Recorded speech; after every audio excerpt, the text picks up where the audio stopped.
Hi, my name's Emma and let's talk spooky stuff. Welcome back to my channel and welcome to my top 10 of 2021, my top 10 horror films. I am very excited. My list is a little bit controversial. I don't think people's personal opinions are controversial, but this list, it's not going to align with a lot of other people's, but that's the whole fun of it, right? It's meant to be your personal list, and if we all had the same taste, it would be no fun at all. This is what we get to talk about and discuss, and I'm very excited to bring you this one. I have been just, even up to now, before I started recording, tweaking it, changing the order. I find it really hard to put films that are completely unlike each other right beside each other and try and figure out which one I liked best. It just doesn't work like that for me, but I did my best, and I do think that the final result is pretty bang on with what I enjoyed the most from 2021.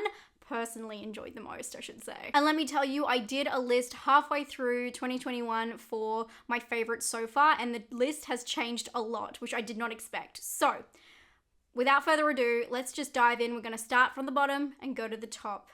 Let's start with Last Night in Soho. Edgar Wright's Last Night in Soho was a long-awaited film for the community. The film follows an aspiring fashion designer who moves to London and is suddenly transported into her dream era, where she encounters a wannabe starlet. But as the glamour fades, the dark truth of the London scene takes its place. This is a twisted horror mystery, and as amazing as Anya Taylor-Joy was, I was really blown away by Thomasin McKenzie in this role. Last Night in Soho has a beautiful set design and hypnotic cinematography, which is a given because of the director. It's a fast-paced fantasy which really does pack a punch. The reason it is at the bottom of my top 10 is because I did find it somewhat predictable and preferred the first half of the film, but I still very much enjoyed the journey. Number 9 for me, The Swarm. Released online in 2021, The Swarm is a bloody drama horror. This French film is a story of a family living on a locust farm. You are right, I did say locust, with a single mother giving everything into the business. But just as things begin to fall apart, she finds a solution to maximize her profits. But the new method soon puts herself and her family in danger. This is more of a drama horror, so you do have to stick with the drama story to get the most out of the horror aspects. But I promise in the end, it gets bloody. As a body horror fan, this one really stuck with me. Number 7. I'm not nervous. Malignant already divided this community. I can tell you that right now, and for good reason. Some of my closest horror pals love it and some hate it, but what we can't deny is we will never forget it. And the moment you realize what's really at play, this film had everyone guaranteed to utter the words, "What the fuck?" Obviously, personally, I loved Malignant. It's a strange mystery giallo film that I felt was self-aware in a way that Spiral could have really taken some notes on. The film was a non-stop roller coaster that had me laughing in shock the whole way through. Sometimes horror is fun when it does that. The film is about Madison, a woman who has shocking hallucinations that seem to become real events. Now she must find out what connects her to these crimes. I don't know what to tell you. If you don't like Malignant, I respect you, but if you do, let's hang out.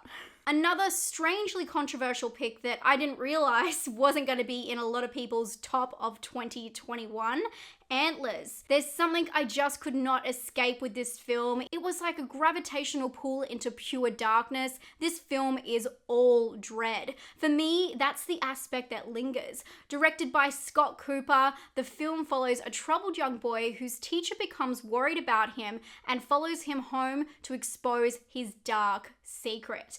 Antlers worked well for me as someone who did not watch the trailer, and the effects, let's just say, they were haunting. The film is a grim experience that really shows no mercy. A dark horse for me, and a film that maybe some of you have not seen yet, Faking a Murderer. This is a very personal list, and this film shows it, mixing some of my favorite elements, satire and found footage.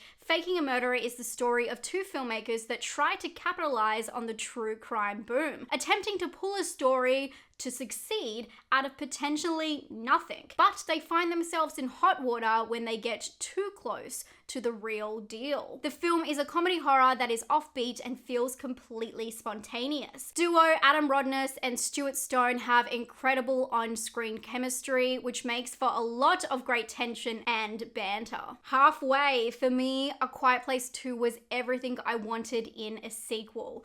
The film, following on from the original, takes place in a future where alien beings hunt humans via sound. We watch on as the Abbott family must outsmart and survive against not only these unworldly creatures, but also other desperate humans. What I really liked about this sequel is that they didn't try and change the feeling from the first. Director John Krasinski worked with the same elements that made the first film such a success and carried on instead of trying to reinvent the wheel. The film was another legacy to his family, this time showing the growth of the children. Number 4 is the Fear Street trilogy, which was a huge surprise for me in 2021. Of course, I'm just going to include them all together because I think it's unfair to give them 3 spots. I'm going to give them 1. I hope you understand. Sure, it was a bummer that we didn't get to experience this as intended in the cinema, but the structure somehow just worked really well. Being released 3 Fridays in a row, each installment was a unique piece of the puzzle, which was both satisfying and exciting. Part 3 was my favorite, which was another surprise because usually I don't gravitate towards period pieces.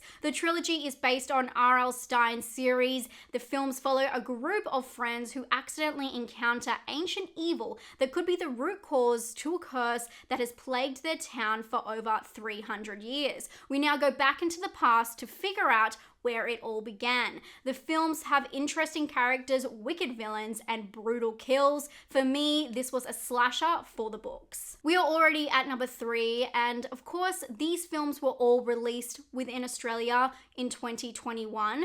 Even if they do say 2019 or 2020, the reason that they are in this list is because they were released to a wide audience and in my country of Australia in 2021, and a film that a lot of people on the planet waited for a long time was Saint Maud. Like most of the world, I did not see Saint Maud until 2021, and for a dark cinema lover who is also obsessed with religious horror, this was right up my alley. Written and directed by Rose Glass, the UK film is a dark story about the psychological and emotional turmoil a nurse experiences after she becomes obsessed with saving the soul of her dying patient. The film is a terrifying experience full of symbolism and visual clues. I did a whole video breaking down many of the aspects of the film, and I still only scratched the surface. Now we're at number 2, and this whole list is honestly a surprise, and number 2 is one of the biggest surprises for me because this film, so many people told me to watch for ages, and I thought it wasn't going to be my kind of thing, and I absolutely loved it. Another film that not a lot of people absolutely loved, but when it does click with people, it's a 10 out of 10. Or in my case, I gave it 9 out of 10. Surprise! It's Psycho Goreman.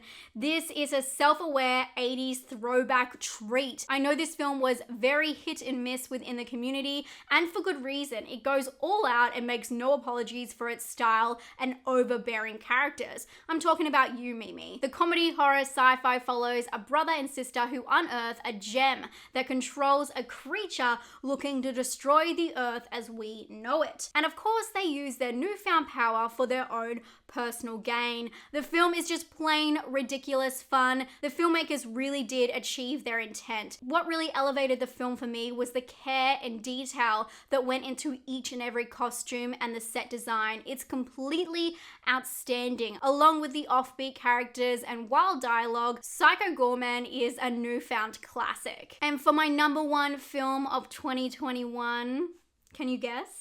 What is missing? A lot. I know a lot is missing. And if it isn't on this list, it just means I haven't watched it or it just didn't make top 10.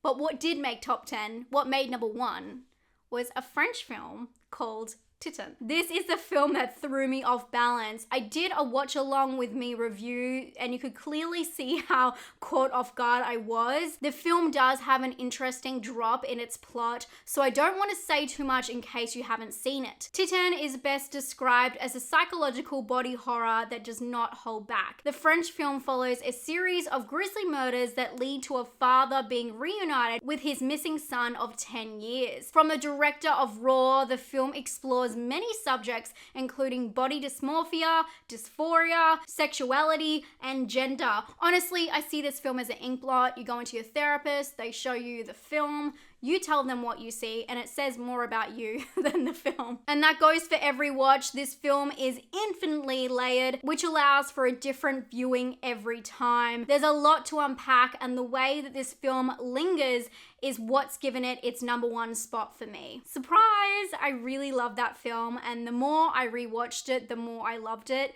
There's just so much. Anyway, if you haven't seen it, highly recommend, but you've been warned, it's very intense. I hope you enjoyed my top 10 of 2021. I can't wait to see what horrors and thrillers we have in store for us this year. Please let me know what your top 10 is down below. And if there is any I haven't seen, I'll add them to my watch list. Thank you so much for watching. I do have my top 10 films of 2021 that aren't horrors coming up in a couple of days, so be sure to stay tuned for that. If you haven't subscribed, I'd love to have you here. We're nearly at 100K. We're gonna hit it this year, and I'd love to have you along for the journey. I do videos every single week giving you lots of recommendations for what movies to watch, and Scream is just around the corner. I cannot even wait. Anyway, I'll see you very soon. Stay safe and stay spooky. Bye, friends.